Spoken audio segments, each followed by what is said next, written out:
এটা কুলেখাড়া শাক কাটছি আজকে বন্ধুরা। আগের দিন কেটেছিলাম পাট শাক, আজকে কাটছি কুলেখাড়া। কিছুটা বাঁচা হয়ে গেছে, এখন বাঁচছি। বাঁচতে বাঁচতে একটা কথা মনে পড়ছে, আপনাদের বলার জন্য খুব মন আনপান করছে, যে কি যারা আমরা নতুন নতুন ভিডিও করছি, ইউটিউবে দিচ্ছি, আমাদের তো অত ভিউজ হচ্ছে না, সাবস্ক্রাইবও হচ্ছে না। কি ভুল হচ্ছে, ত্রুটি হচ্ছে, কিছু বুঝতেও পারছি না।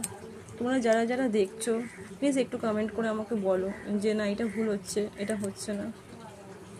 তো আমাদের একটুখানি সাবস্ক্রাইবটা এগিয়ে নেওয়ার জন্য আপনারা যারা যারা দেখছেন চ্যানেলটাকে সাবস্ক্রাইব করে দিন, যাতে আমি নতুন নতুন আরও ভিডিও দিতে পারি, আরও এনকারেজ হই আস্তে আস্তে ভিডিও করার জন্য। আজকে কুলেখাড়া শাক করছি, দেখছেন কাটা। এটা হচ্ছে প্রচুর রক্ত হয় শরীরে, সেই শাক। পরে আবার আসবো, কিন্তু তোমাদের সাথে একটা কথা আমার, যারা দেখছো বড়রা ছোটরা সবাই আমাকে একটু ভালোবাসা দাও, যাতে আমি একটু এগিয়ে যেতে পারি চ্যানেলটা নিয়ে। প্লিজ একটু সাবস্ক্রাইব করে দাও প্লিজ।